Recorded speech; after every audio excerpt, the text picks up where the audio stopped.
कमी त्यांनी रांधली. वर्ग सारवा वर्ग विद्यार्थी वर्ग शिक्षिका सौ गालपट म्हण.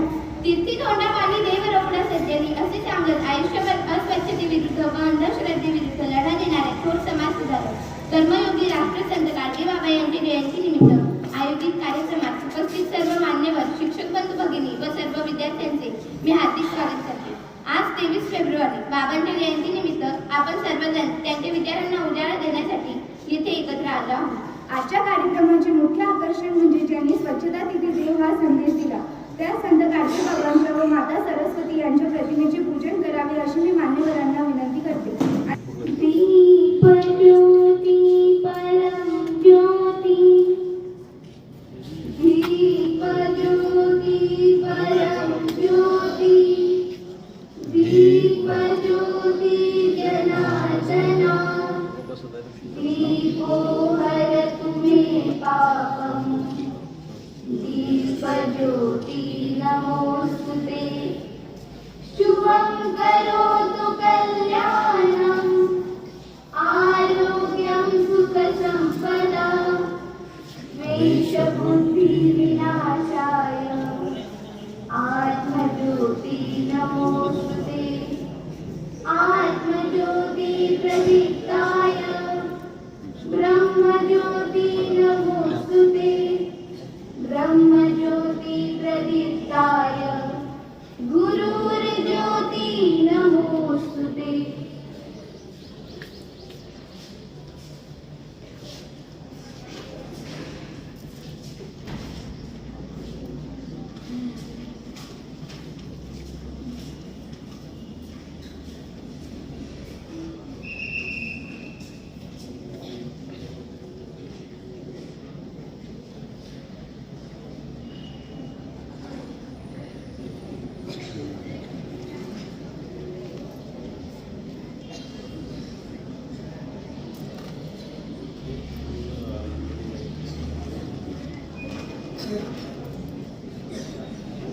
त्यांना विनंती करते व त्याचबरोबर सर्व मान्यवरांचे शब्द सुमनांनी स्वागत करते. यानंतर मी माननीय प्राचार्य श्री सतीशजी गवळे सर मार्गदर्शन करतील अशी मी त्यांना विनंती करतो. असे पूजनीय राष्ट्रसंत गाडगे बाबा यांना आपल्या सर्वांच्या वतीनं प्रथम वंदन करतो. या कार्यक्रमासाठी मंचावर उपस्थित माझे सहकारी आदरणीय Tayde sir, Shri Dande sir, Shri F P Sethe sir, या कार्यक्रमाचे आयोजक तसेच प्रसिद्धी विभाग, सर्व माझे सहकारी प्राध्यापक, शिक्षक, कर्मचारी बंधू भगिनी आणि त्यांच्यासाठी आपण हा कार्यक्रम घेतो असे विद्यार्थी मित्रांनो, समोर प्रतिमा आपण पाहिलेली आहे, त्यांचं आपण पूजन केलेलं आहे. आता हे सर्व महापुरुष त्यांना आपण देवा समान मानतो, पण ते मूळतः जन्मतः देव होते का? आपल्यासारखे सामान्य एका कुटुंबात जन्माला आलेले, शिक्षणासाठी खूप परवड झालेली आहे नाही, पण एक सामान्य माणूस असून असामान्य काम केलं जे कोणालाही जमलं असतं, पण प्रत्येक जण त्या मार्गाने जात नाही. आपण त्यासाठी म्हणतो ही जयंती, पुण्यतिथी किंवा जी महापुरुषांची आठवण आपण काढतो, त्यांच्यामधला कोणता गुण आपल्याला घेता येईल किंवा त्यांच्या मार्गाने आपल्याला आपल्या परिस्थितीत कसं चालता येईल सध्याच्या, म्हणून ती ओळ जी आपण म्हणतो, थोर महात्मे होऊन गेले चरित्र त्यांचे पहा जरा, आपणही त्यांच्या समान व्हावे हाच सापडे बोध करा. आपण कोणता संदेश घ्यायचा आहे? आता प्रत्येक महापुरुषांची ओळख वेगळी आहे किंवा त्यांच्या वेगळ्या पद्धती काम करण्याच्या, त्यातून त्यांचं एक वेगळं जीवन हे समाजासमोर येत आहे.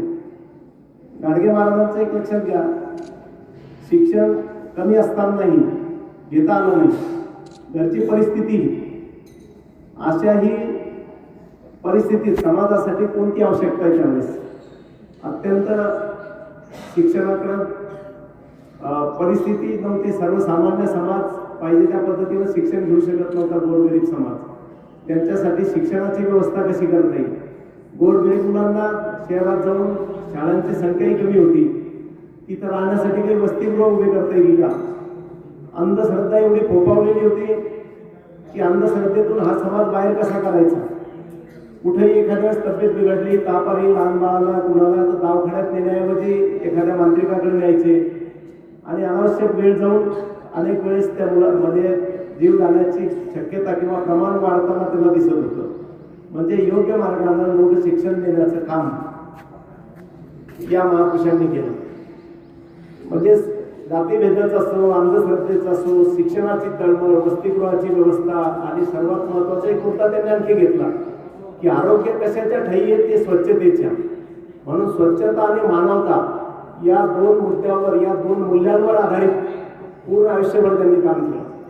एक सांगितलं, ज्या गावात ते जायचे, आता प्रसाराचं माध्यम काय होतं मग, कुठं वर्तमानपत्रात पुस्तकं लिहून, कुठं जाहिरात करून असं होतं का, इंटरनेटची व्यवस्था होती का? मग ते गावोगावी पायी फिरायचे. ज्या गावात गेले त्या गावात दुपारच्या पोहोचले, तिथं हातात झाडू घ्यायचा, तिथलं असलेले रस्ते, थोड्याफार असलेल्या नाल्या, स्वच्छता ते स्वतःहून स्वच्छ करायचे. त्या विचाराचे किंवा ज्यांना आवडलं त्यांच्यासोबत काही त्यांना मदत करायची. संध्याकाळी सांगायचे का या ठिकाणी कीर्तन आहे, चावडी मधात पारावर अशी मोकळी जागा असायची. मग लोक विचारायचे काय कीर्तन आहे बा संध्याकाळी, असं ते गावात फिरता फिरता निरोप द्यायचे. मग कोणी त्यांना खायला द्यायचं, गोडधोड माणूस आला बा, आता ते अतिशय म्हणजे शीलता जी आहे किंवा कोणत्याही माणूस बाहेरचा आला की त्याला आपण देवा समान मानायचं. मग त्यांना काही गोडधोड द्यायचं जे असं बनलेलं घरात. मग त्या दिवशी त्या गावात जे दिव्यांग असतील त्यावेळेस ते कुष्ठरोगी, महारोगी, त्यांनाही फार दुर्लक्षित असा समाज ठेवायचा. अशा सगळ्या गोरगरिबांना त्या दिवशी ते मिष्टान्न वाटायचे.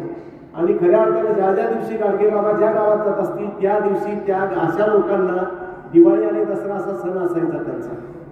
आणि गाडगे महाराज स्वतः कधीही बिना कष्टाचं ते खात नव्हते, घेत नव्हते. मग त्या गावात त्यावेळेस मुख्य इंधन कोणतं होतं स्वयंपाक करण्यासाठी, वाळलेल्या काळ्या जंगलातून जमा करून आणायच्या आजूबाजूला आणि त्याच्या आधारावर ते स्वयंपाक चालायचा. मग ते गावात बाजूला परिसरात जायचे, काड्या पुढे जमा करायचे, त्याची मोळी बांधायची, ज्या दारी दळतण कमी दिसलं सरपण त्या ठिकाणी ठेवायचे. त्याच्या बदल्यात भाकर भाजी जी असेल बनलेली ती खायची. म्हणजे कष्टाच्या शिवाय ते कोणत्याही प्रकारचं अन्न किंवा कोणतीही गोष्ट स्वीकारत नव्हती. साधी राहणी होती. त्यांना चिंदी बाबा असंही म्हणायचं, कारण कपडे आहे त्या स्थितीत राहायचे. सामान्य माणसाचं प्रतिनिधित्व, स्वतःचं गाडगे असं छोट्या अर्ध्या स्वरूपात ते सोबत राहायचं, झाला स्वतःचा संसार. पण अत्यंत उच्च शिक्षित माणसाला किंवा विचारवंताला जे जमणार नाही लवकर असा विचार समाजाने दिला. आपण पाहतो स्वच्छतेचे अभियान जे चालले देशभर ते सर्व या गाडगे महाराजांच्या नावाने चालले. आपलं जे विद्यापीठ अमरावतीचं त्याला संत गाडगे बाबा विद्यापीठ हे नाव दिलेलं आहे. एक सामान्य माणूस आपल्या आचरणातून एक असामान्य संदेश देऊ शकतो. हे चालतं बोलतं आत्ताचं उदाहरण, हे काही आख्यायिका नाही आहे.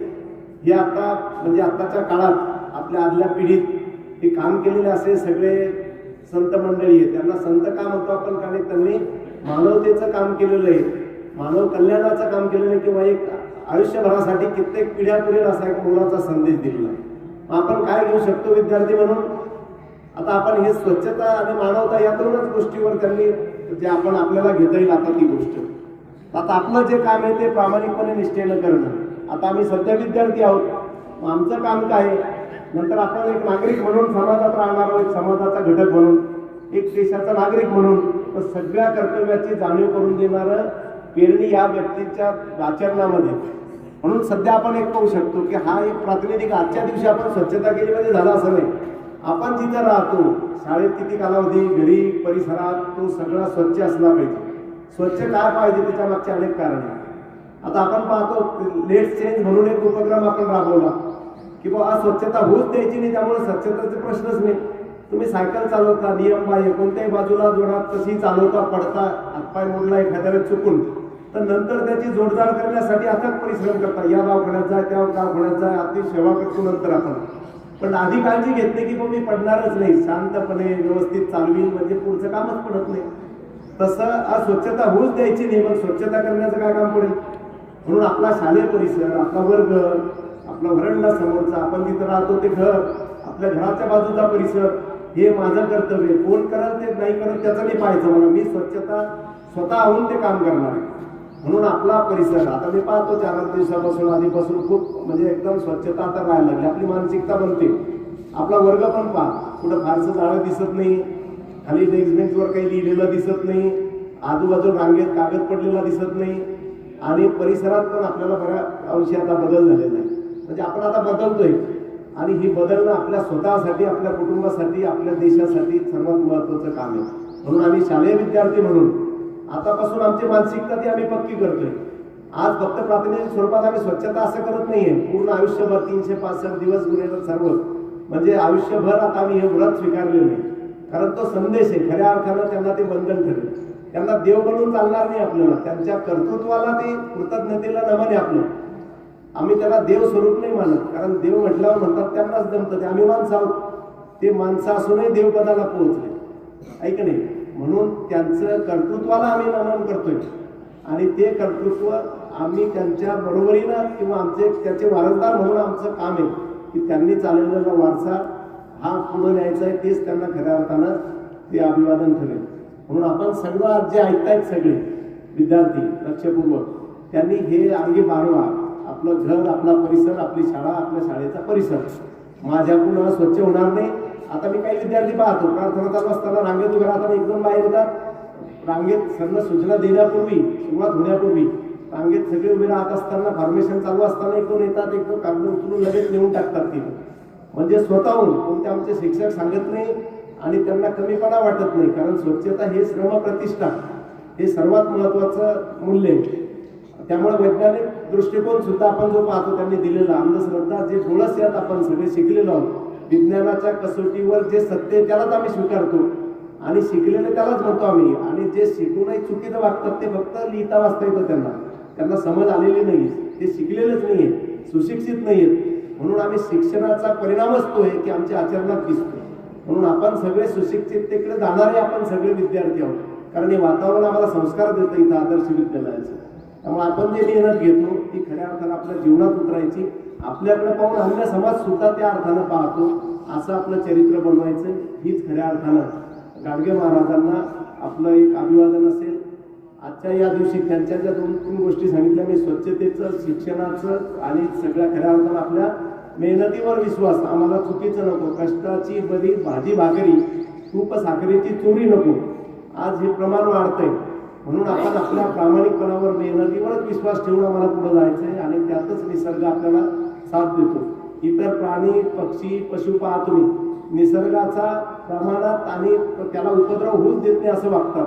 आपण फक्त माणूस असं आहे की या समजेअभावी आपण या परिसृष्टीला पूरक जगण्याऐवजी, या पर्यावरणाला पूरक जगण्याऐवजी त्याला उपद्रव करायला लागतो. म्हणून ती मानसिकता बदलून आपण शिक्षणाचा, सुशिक्षिततेकडे जाण्याच्या, सुसंस्कृततेकडे जाण्याचा संदेश आजच्या निमित्त घेऊ. स्वच्छता आणि मानवता अशा पद्धतीचा एक मौनाचा संदेश त्यांच्या प्रतिमेकडे पालकांचं नाव घेतलं की तसा आदर आपला त्यांच्याविषयी निर्माण होतो आणि ते आपल्या आचरणात उतरवण्याचा आपण आटोकाट प्रयत्न करू.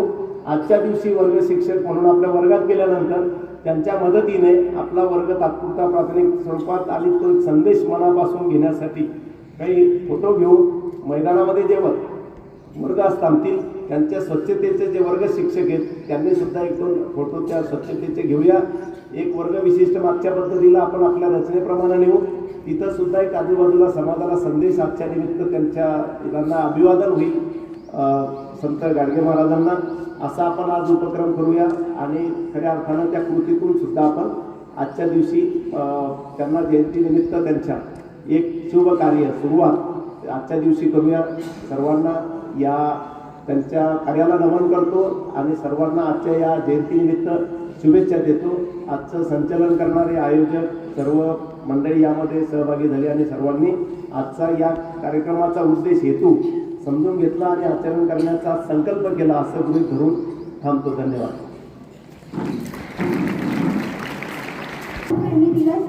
स्वच्छतेचा ध्यास सेवेमध्ये शोधला ईश्वर हा होता त्यांचा विश्वास. आज संत गाडगे बाबा यांची जयंतीनिमित्त कार्यक्रमाला लाभलेले अध्यक्ष आदरणीय श्री गौरी सर तसेच उपस्थित मान्यवर यांचे आभार व्यक्त करते. रस्त्यावरचा कचरा साफ हो, मनामध्ये जो द्वेषाचा कचरा भरला तोही साफ हो, या बाबांच्या विचारासह मी कार्यक्रमाची सांगता करते व अध्यक्षांच्या वतीने कार्यक्रम संपला असे जाहीर करते.